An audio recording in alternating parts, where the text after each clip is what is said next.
Hello everyone, very very good evening. कैसे हो? Hope करता हूँ आप सब लोग अच्छे ही होंगे। सो फ्रेंड्स, पर्यावरण अध्ययन की स्पेशल क्लास में आप सभी लोगों का बहुत बहुत स्वागत है। आज की इस वीडियो में आप लोगों से मैं पर्यावरण अध्ययन का टेस्ट लूंगा स्पेशल सीटेट एग्जाम 2024 के लिए। फ्रेंड्स, इस वीडियो में जो टोटल आपके क्वेश्चंस होंगे वो होंगे 30। अगर आप लोग 30 में से 12 प्रश्न सही कर लेते हैं तो आपकी ईवीएस की तैयारी बहुत अच्छी है। और इस वीडियो में मैंने जितने भी क्वेश्चन लिए हैं सारे के सारे सेलेक्टेड क्वेश्चंस लिए हैं, प्रीवियस क्वेश्चंस लिए हैं जो हर वर्ष सीटेट एग्जाम में पूछे जाते हैं। तो चलिए स्टार्ट करते हैं। सबसे पहला प्रश्न आपकी स्क्रीन पे आ गया है, यहाँ पे देख सकते हो।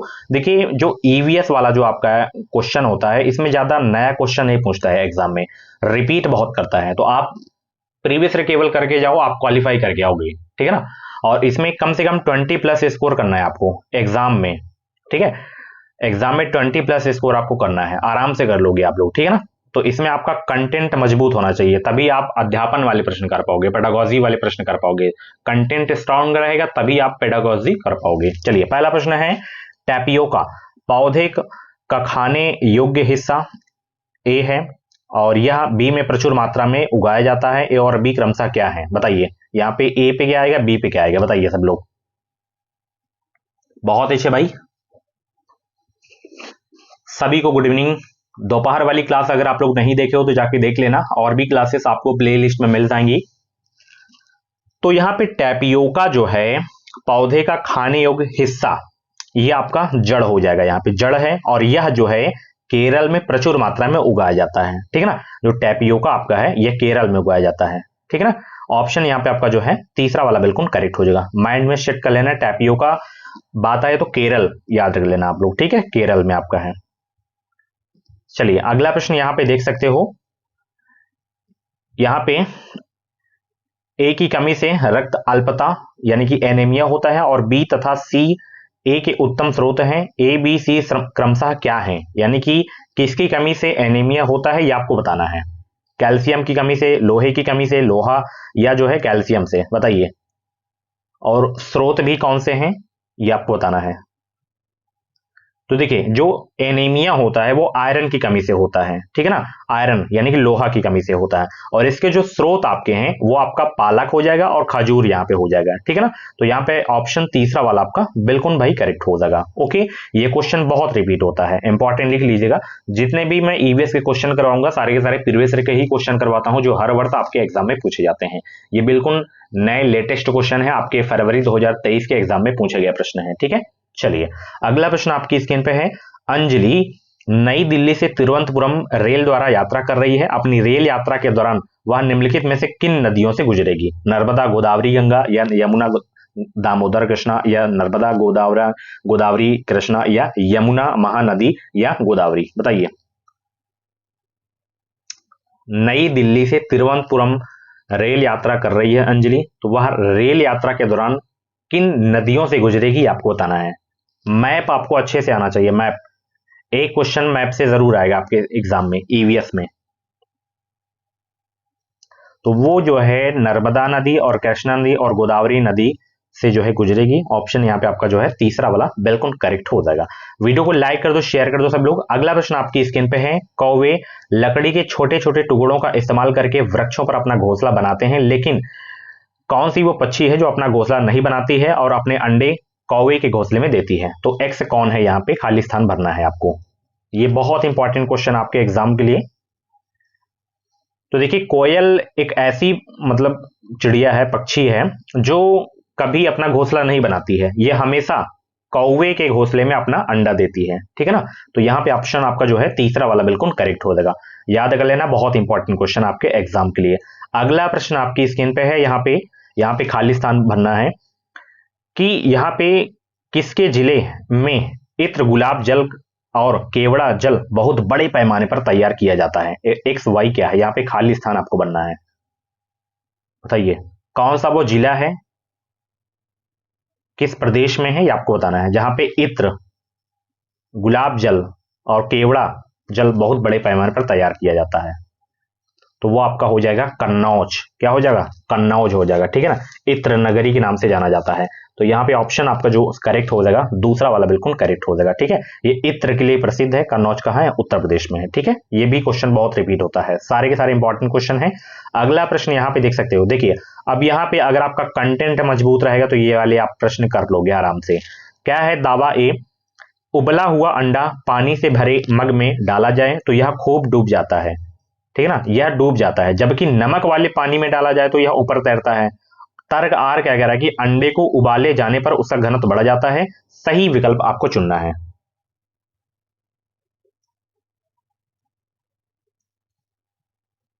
तो यहां पे ये भी सही है, ये भी सही है, ठीक है ना। और आर ए की सही व्याख्या नहीं है यहाँ पे, क्योंकि ये अलग है, ये अलग है, ठीक है ना। तो यहाँ पे दूसरा आपका बिल्कुल करेक्ट हो जाएगा। अगला प्रश्न आपकी स्क्रीन पे है, यहाँ पे देख सकते हो। आजकल हम देखते हैं कि बहुत से कुएं पूरी तरह से सूख चुके हैं। इस स्थिति का मुख्य कारण क्या हो सकता है? बताइए। जो कुएं हैं आप सभी लोग भी देखे होंगे, अब बहुत सारे कुएं सूख गए हैं, तो इनके कारण क्या क्या हो सकते हैं ये आपको बताना है।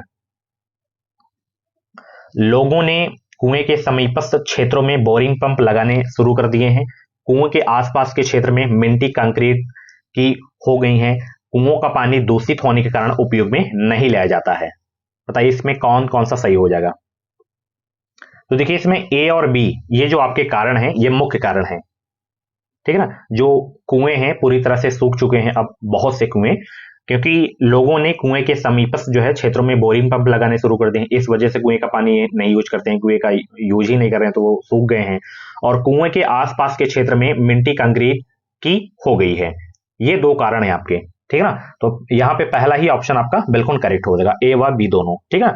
यहाँ पे दूषित लिखा है, दूषित होने के कारण उपयोग में नहीं लाया जाता, दूषित होता ही नहीं है, ठीक है ना। चलिए अगला प्रश्न यहाँ पे देखिए। ठहरे हुए जल पर जो है मिट्टी का तेल डालना बरसात के दिनों में मच्छरों के प्रजनन को रोकने का एक सामान्य तरीका है। इसका क्या कारण है? मिट्टी के तेल में मच्छरों को ऑक्सीजन की आपूर्ति बाधित हो जाती है, या मच्छर मिट्टी के तेल में फंस जाते हैं, या मिट्टी के तेल में एक ऐसा पदार्थ होता है जो मच्छरों को मार देता है, या मिट्टी के तेल की गंध मच्छरों को विकर्षित करती है। बहुत अच्छा प्रश्न है ये, सभी लोग जवाब देंगे। यही सारे प्रश्न आपको एग्जाम में देखने को मिलेंगे, तो जितने भी क्वेश्चन मैं कराऊंगा अच्छे से प्रैक्टिस कर लेना आप लोग, बहुत ही हेल्प मिलेगी। तो देखिए जो ठहरे हुए जल होते हैं आप भी आपने आसपास देखे होंगे, उसमें बहुत सारे लोग जो हैं क्या करते हैं, पानी में जो मिट्टी का तेल होता है उसे डाल देते हैं प्रजनन को रोकने के लिए, मच्छरों के प्रजनन को रोकने के लिए। तो इसका कारण यह है कि जो मिट्टी का तेल होता है वो मच्छरों को ऑक्सीजन की आपूर्ति मतलब बाधित कर देती है, ऑक्सीजन की आपूर्ति को, ठीक है ना। तो यहाँ पे पहला ऑप्शन आपका बिल्कुल करेक्ट हो जाएगा। अगला प्रश्न आपकी स्क्रीन पे है, निम्नलिखित में से कौन सा राज्य जो है बंगाल की खाड़ी की तटरेखा पर है, ये आपको बताना है। बताइए कौन सा राज्य है बंगाल की खाड़ी की तटरेखा पर है। ए पूछता है अरब सागर, अरब सागर में कौन कौन से राज्य हैं, और एक पूछता है बंगाल की खाड़ी। ये क्वेश्चन बहुत एग्जाम में पूछा जाता है, ठीक है ना।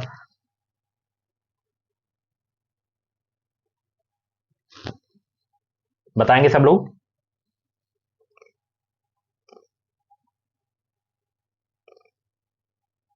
तो यहां पे देखिए आपका जैसे हो जाएगा, कौन कौन सा ऐसे हो जाएगा, यहाँ पे उड़ीसा हो जाएगा, ठीक है ना, तमिलनाडु हो जाएगा, आंध्र प्रदेश हो जाएगा। ओके, ये आपके जो हैं बंगाल की खाड़ी की तट रेखा पर हैं। ओके, तो यहां पे ऑप्शन दूसरा आपका बिल्कुल करेक्ट हो जाएगा, ठीक है ना। चलिए अंडमान निकोबार द्वीप भी जो है आपका है बंगाल की खाड़ी में स्थित है, वो भी आपका स्थित है। अब आप लोग कमेंट करके बताएंगे अरब सागर में कौन कौन से देश हैं, उन सभी देशों के नाम बताइए, ठीक है ना। ये क्वेश्चन हर वर्ष पूछता है, इसलिए मैं आपसे पूछ रहा हूं।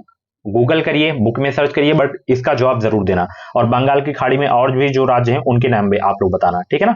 चलिए अगला प्रश्न है, भारत के एक गांव में जो है घरों की दीवारें आमतौर पर मोटी होती हैं और मिट्टी से पुती होती हैं। इन घरों की छतें कांटेदार झाड़ियों से बनाई जाती हैं। इस प्रकार के गांव आमतौर पर किस क्षेत्र में है आपको बताना है। देखिए जो अरब सागर वाले जो राज्य हैं आपके वो ज्यादातर समुद्री आपके राज्य हैं, जैसे आपका गुजरात हो गया, ठीक है ना। ये हिंट मैं आपको दे दिया हूं, बाकी आप सर्च करके बताना, उसको याद कर लेना, सभी राज्य को याद कर लेना, क्योंकि हर वर्ष का नियम है, इससे क्वेश्चन पूछता है। ये किस क्षेत्र में बताइए। इस प्रकार के जो गांव हैं किस क्षेत्र में हैं? ये मरुस्थल क्षेत्र, जैसे आपका राजस्थान हो गया, ठीक है ना, राजस्थान। यहाँ पे इस प्रकार के जो घर हैं वो बनाए जाते हैं क्योंकि वहां पे वर्षा बहुत कम होती है, ठीक है ना। चलिए अगला प्रश्न आपकी स्क्रीन पे है, यहाँ पे देख सकते हो। यहाँ पे शकरकंदी एक जड़ है और उत्तर का आर क्या कह रहा है कि यह भोजन संग्रहित करती है, तो इसमें कौन सा सही है कौन सा गलत है आपको बताना है।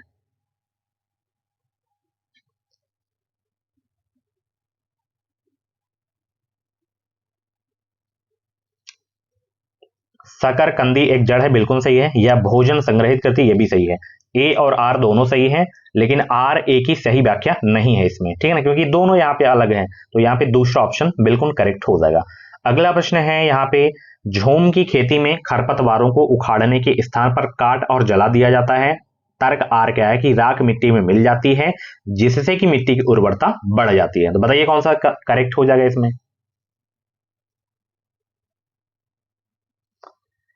झूम की खेती में खरपतवारों को उखाड़ने के स्थान पर जो है काट और जला दिया जाता है, बिल्कुल सही है। राख मिट्टी में मिल जाती है जिससे कि मिट्टी की उर्वरता बढ़ जाती है, बिल्कुल सही बात है।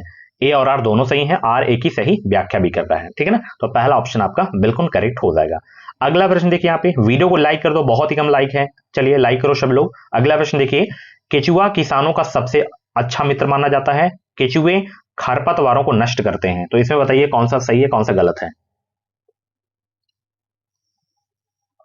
तो केचुआ जो है किसानों का सबसे अच्छा मित्र माना जाता है, तो ये तो आपका सही हो जाएगा। केचुए खरपतवारों को नष्ट करते हैं, नहीं, खरपतवारों को केचुए नष्ट नहीं करते हैं, तो आर आपका गलत हो जाएगा। ए सही है, आर गलत है आपका, ठीक है ना, तो तीसरा ऑप्शन आपका बिल्कुल करेक्ट हो जाएगा। ये क्या होते हैं, मिट्टी को नरम बनाते हैं, ठीक है ना। अगला प्रश्न देखा यहाँ पे देखिए, चलिए, राजीव अपने घर में जो है कंपोस्ट यानी कि वानस्पतिक खाद बनाना चाहता है, निम्नलिखित में से कौन से अपशिष्ट पदार्थ उसको कंपोस्ट पिट में डालने चाहिए। एल्युमिनियम पत्ती, वनस्पति छिलके, अंडों के छिलके, वनस्पति छिलके या छनी हुई चाय की पत्तियां, कागज, वनस्पति छिलके, पॉलिथीन, कागज, एल्युमिनियम पत्ती, दूध के पैकेट या अखबार। बताइए कंपोस्ट जो है बनाना चाहता है राजीव अपने घर में, तो वो किन किन अपशिष्ट पदार्थ को जो है प्रयोग करेगा, बताइए कंपोस्ट पिट में डालने के लिए।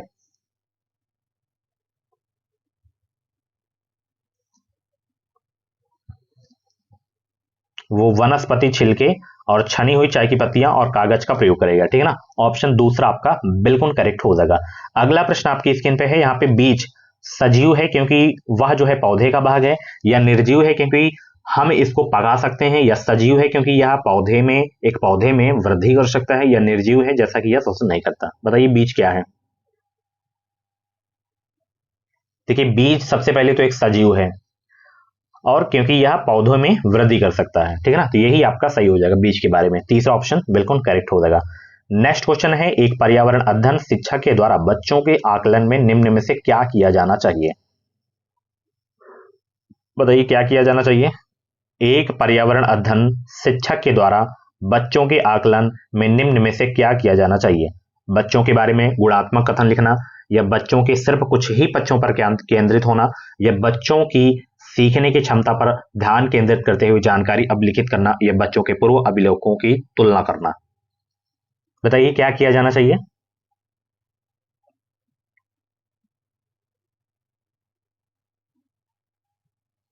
ए वाला सही हो जाएगा, सी वाला सही हो जाएगा, डी वाला सही हो जाएगा, यानी कि ऑप्शन तीसरा वाला आपका बिल्कुल करेक्ट हो जाएगा। ये तीनों आपको करना चाहिए, ठीक है ना, एक पर्यावरण अध्ययन शिक्षक के द्वारा। अगला प्रश्न देखिए यहाँ पे, निम्न में से कौन सा पर्यावरण शिक्षण में विद्यालय क्षेत्र भ्रमण का महत्वपूर्ण लक्षण है। बताइए कौन सा पर्यावरण अध्ययन शिक्षण में विद्यालय क्षेत्र भ्रमण का महत्वपूर्ण लक्षण है।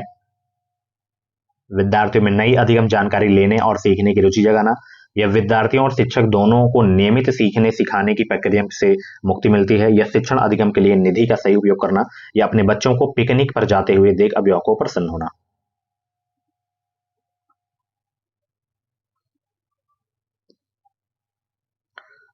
तो पर्यावरण अध्ययन शिक्षण में विद्यालय क्षेत्र भ्रमण का महत्वपूर्ण लक्षण है विद्यार्थियों में नई अधिगम जानकारी लेने की और सीखने की रुचि जगाना। पहला ऑप्शन बिल्कुल करेक्ट हो जाएगा। नेक्स्ट क्वेश्चन आपकी स्क्रीन पे आ गया है, पर्यावरण अध्ययन पाठ्य चर्चा में विषय आधारित उपागम का पालन क्यों किया जाता है। एक ही बार में अधिक से अधिक संकल्पनाओं को पूरा करना, या संसाधनों को बचाना, या बच्चों के अर्जित ज्ञान का संपूर्ण आकलन करना, या विद्यार्थियों को समाज और प्रकृति दोनों के बारे में संवेदनशील बनाना। बताइए, पर्यावरण अध्ययन पाठ्यचर्चा में विषय आधारित उपागम का पालन क्यों किया गया है?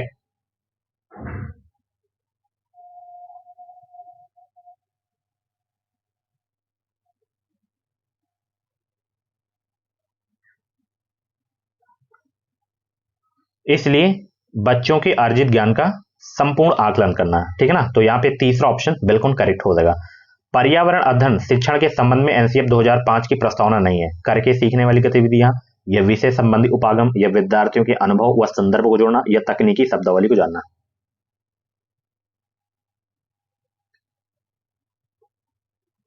इसमें ये वाला नहीं है, तकनीकी शब्दावली को जानना, ठीक है ना। बाकी तीनों है आपके एनसीएफ 2000 की प्रस्तावना में, ठीक है ना। पर्यावरण अध्ययन शिक्षण अधिगम में कविताओं और कहानियों का महत्व, क्योंकि बच्चों में जिज्ञासा विकसित होती है, या बच्चों में सौंदर्य बोध विकसित होता है, या बच्चों को संदर्भित अधिगम वातावरण प्रदान होता है, या विभिन्न अमूर्त वातावरण की व्याख्या होती है।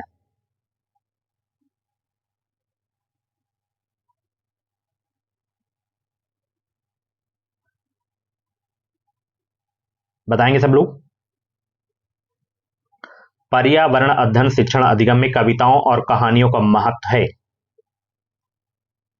क्योंकि बच्चों में जिज्ञासा का पोषण करती है, ठीक है ना। यहाँ पे ये वाला आपका हो जाएगा, ठीक है ना। उसके बाद यहाँ पे आपका बी वाला, क्योंकि बच्चों में सौंदर्य बोध जो है विकसित होता है, और जो है यहाँ पे प्रासंगिक शिक्षण वातावरण प्रदान करता है यहाँ पे, ठीक है ना। ये वाला ए बी सी तो आपके बिल्कुल करेक्ट हो जाएंगे, तो यही आपका सही हो जाएगा, ठीक है ना, तीसरा वाला। नेक्स्ट क्वेश्चन यहाँ पे देखिए, प्राथमिक विद्यार्थियों के लिए पर्यावरण अध्ययन शिक्षण अभिप्राय रखता है कि विद्यार्थी कम जिज्ञासु हो, या विद्यार्थी ज्यादा जिज्ञासु हो, या विद्यार्थी कम गलतियां करें, या विद्यार्थी अच्छे रेखाचित्र जो है बनाने व लेखन कौशल विकसित करें। बताइए, प्राथमिक विद्यार्थियों के लिए पर्यावरण अध्ययन शिक्षण अभिप्राय रखता है।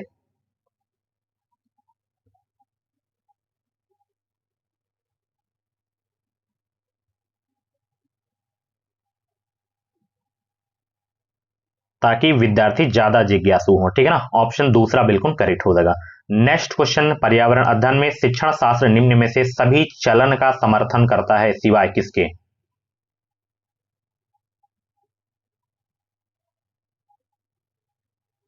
इसको छोड़कर पाठ्य पुस्तकों को वास्तविक जीवन के अनुभव से बेहतर मानना, ठीक है ना। चलिए अगला प्रश्न आपकी स्क्रीन पे है, एक फोल्डर जिसमें विद्यार्थी एक सत्र के अपने कार्यपत्रक, अवलोकन रिपोर्ट एवं अन्य सामग्रियों को इकट्ठा करते हैं, तो उसे क्या कहते हैं? पोर्टफोलियो, उपाख्यानात्मक अभिलेख, या परियोजना, या फाइल।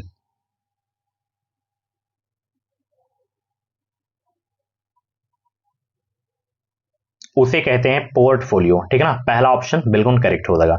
नेक्स्ट क्वेश्चन, प्राथमिक स्तर पर पर्यावरण अध्ययन में अध्यापन अधिगम के लिए समुदाय जरूरी क्यों है?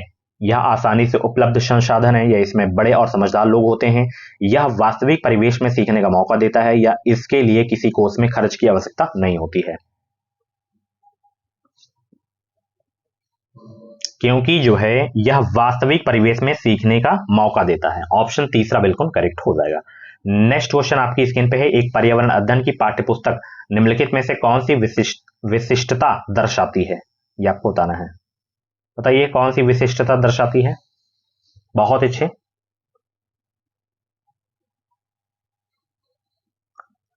वीडियो को लाइक कर दो सब लोग। 5 प्रश्न और बचे हैं।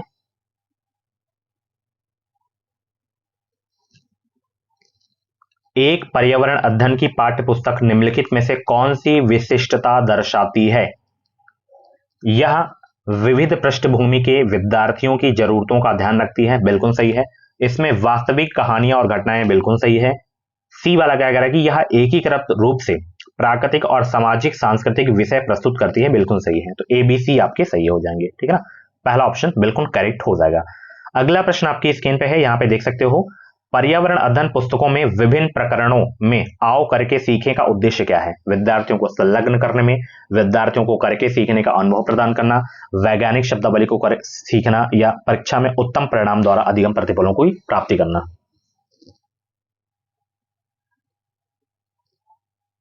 तो आओ करके सीखें का उद्देश्य है क्या? विद्यार्थियों को करके सीखने का अनुभव प्रदान करना, यही होता है आओ करके सीखें का उद्देश्य। दूसरा ऑप्शन बिल्कुल आपका करेक्ट हो जाएगा, ठीक है ना। चलिए भाई, अगला प्रश्न आपकी स्क्रीन पे आ गया है, सभी लोग इसका जवाब देंगे। निम्न में से कौन से पर्यावरण अध्ययन के उद्देश्य हैं, ये आपको बताने हैं। बताइए, पर्यावरण अध्ययन के उद्देश्य कौन से हैं?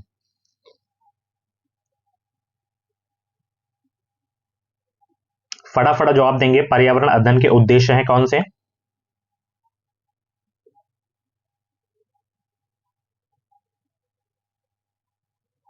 तो पर्यावरण अध्ययन के इसमें उद्देश्य हैं विद्यार्थियों को प्रश्न पूछने के लिए प्रेरित करना और जो है विद्यार्थियों को जिम्मेदार नागरिक बनाना। तो बी डी आपका बिल्कुल करेक्ट हो जाएगा, ऑप्शन दूसरा वाला। अगला प्रश्न देखिए यहाँ पे, पर्यावरण अध्ययन की एनसीईआरटी की पाठ्य पुस्तक में खाली स्थान दिया गया है विद्यार्थियों को मनन चिंतन करने के अवसर देने के लिए, या विषय की सामान्य संकल्पनाओं की व्याख्या करने के लिए, या मुख्य बिंदुओं को परिभाषित करने के लिए, या अधिक संख्या में अभ्यास पत्र शामिल करने के लिए। बताइए, पर्यावरण अध्ययन की एनसीईआरटी की पाठ्य पुस्तक में खाली स्थान दिया गया है, क्यों? इसलिए दिया गया है, कारण उसका बताऊं मैं, विद्यार्थियों को मनन चिंतन करने के लिए अवसर देने के लिए किया गया है। ओके, पहला ऑप्शन बिल्कुल आपका करेक्ट हो जाएगा। नेक्स्ट क्वेश्चन, कक्षा 1 और 3 के पर्यावरण अध्ययन में एनसीईआरटी 2005 ने कोई पाठ्यपुस्तक निर्धारित नहीं की है, इसका सर्वाधिक उपयुक्त कारण क्या है? बताइए।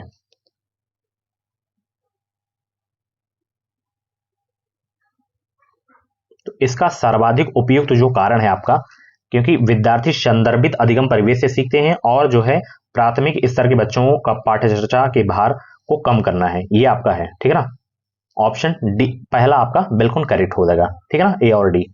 लास्ट क्वेश्चन है, एक दक्ष पर्यावरण अध्ययन शिक्षक वह है जो ऐसी शिक्षा शास्त्रीय प्रक्रियाओं का उपयोग करता है या करती है जो बच्चों के वास्तविक जीवन से संबंधित हो, या वास्तविक विषय से संबंधित हो, या विद्यालय से वास्तविक तौर पर संबंधित हो, या वास्तविक तौर पर बच्चों के जीवन और विषय से संबंधित हो। लास्ट क्वेश्चन का जवाब दीजिए सब लोग। एक दक्ष पर्यावरण अध्ययन शिक्षक वह है जो ऐसी शिक्षा शास्त्रीय प्रक्रिया का उपयोग करता हो जो है वास्तविक तौर पर बच्चों के जीवन और विषय से संबंधित हो। ऑप्शन चौथा बिल्कुल करेक्ट हो जाएगा। सो फ्रेंड्स, ये थी आज की जो है ईवीएस की क्लास, काफी दिनों बाद क्लास हुई है। अब आपकी रेगुलर क्लास होगी क्योंकि एग्जाम आपका नजदीक है। ओके, तो डेली क्लासेस देखने के लिए आप हमारे चैनल को सब्सक्राइब कर लीजिए और बेल आइकन को ऑल पे प्रेस कर लीजिए ताकि जो भी क्लासेस आए, जो भी अपडेट आए, उनकी नोटिफिकेशन आपको टाइम टाइम से मिलता रहे। वीडियो को लाइक कर देना, शेयर कर देना।